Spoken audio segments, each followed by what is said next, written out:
जी, मैं सैयद सईद अहमद आप सभी की खिदमत में सलाम आदाब। हम बात कर रहे हैं टीपू सुल्तान की। टीपू सुल्तान उन्होंने अपनी सल्तनत भी अपने नाम पर नहीं रखी थी, बल्कि अपनी सल्तनत को खुदादाद सल्तनत के नाम से मंसूब किया था। वो एक दूरअंदेश हुक्मरान थे। उन्होंने इस बात को अच्छी तरह समझ लिया था कि ईस्ट इंडिया कंपनी हिंदुस्तान में अपने फ़ौज के ज़रिए हुकूमत करना चाहती है।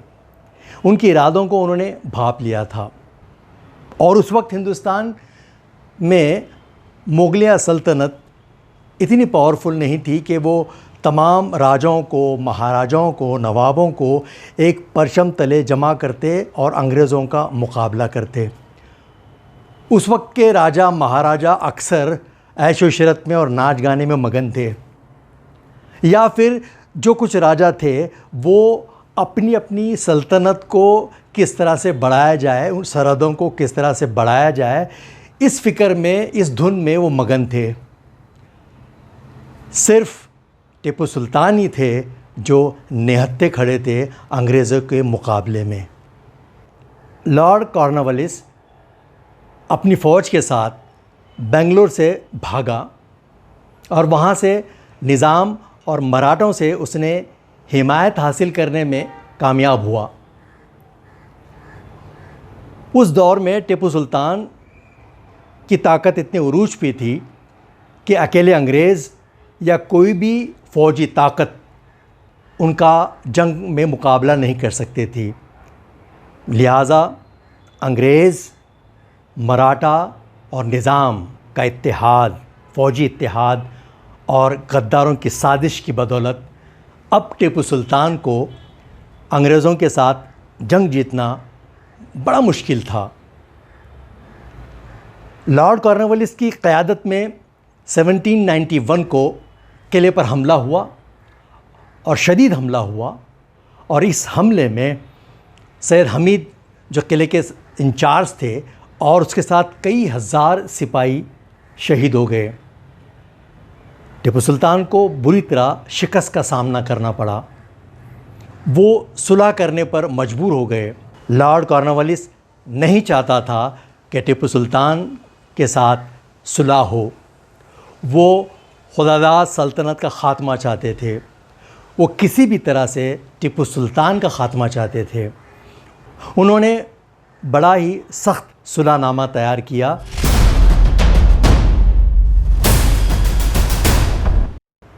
टीपू सुल्तान की हार के बाद अब हिंदुस्तान में जंगें लड़ना अंग्रेज़ों का बहुत ही दिलचस्प मशगला बन चुका था। लॉर्ड कॉर्नवालिस ने जो सुलहनामा तैयार किया उसके शराइत बहुत ही सख्त थे। खुदादाद सल्तनत का आधा हिस्सा और एक बहुत बड़ी रकम बतौर तावान कंपनी को देनी होगी, और वक्त पर न देने की सूरत में लॉर्ड कॉर्नवालिस ने सुल्तान के दोनों बेटों को, दोनों शहज़ादों को, जिनका एक का नाम था अब्दुल खालिक और दूसरे थे मोइज़ुद्दीन, इन दोनों शहज़ादों को, जिनकी उम्र 8 और 5 साल बताई जाती है, उनको कैद कर लिया गया और जब तक रकम अदा नहीं हुई उन्हें रिहाई नसीब नहीं हुई। 1,35,00,000, कुछ जगह पर 1,65,00,000 रुपये ताइवान बताया जाता है, अदा नहीं किए गए। शहज़ादों को रिहाई नहीं मिली।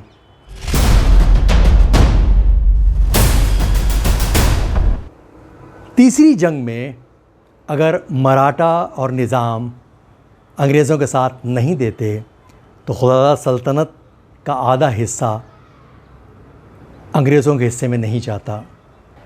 इतना सब कुछ होने के बावजूद टीपू सुल्तान ने उम्मीद का दामन नहीं छोड़ा। उसी हौसले और उम्मीद के साथ फिर एक बार, कई बार इससे पहले भी उन्होंने मराठा और निज़ाम को समझाने की कोशिश की। सुल्तान की सारी मुखलिसाना कोशिशें मीर आलम की मुनाफिकाना साजिशों की वजह से और अंग्रेज़ों की मक्कारी की वजह से सारी तजवीज़ें रद्द होती चली गई, कोई भी उनका मंसूबा कामयाब नहीं हो पाया।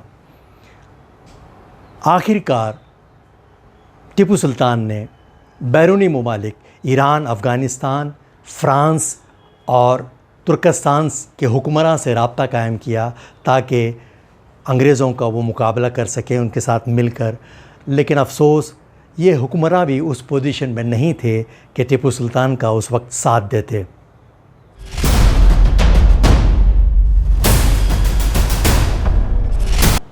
हिंदुस्तान में अंग्रेज़ों ने जितनी भी लड़ाइयाँ लड़ी, अगर वो किसी से हारे तो सिर्फ टीपू सुल्तान से ही उनको हार माननी पड़ी। बाद में उन्होंने उस तरह की पॉलिसी बनाई, टीपू सुल्तान को कमज़ोर करने के लिए उन्हें हिंदुओं का दुश्मन बनाकर पेश किया। इस एपिसोड में बस इतना ही। अब अगले एपिसोड में हम उनके बचपन के ताल्लुक़ से बहुत सारी बातें तारीख़ के औराक से आपके सामने पेश करेंगे। तब तक के लिए इजाज़त, गुजारिश, विनंती, रिक्वेस्ट, सब्सक्राइब करें, बेल आइकॉन दबाएं और अपनी ख़ास दुआओं में याद रखें।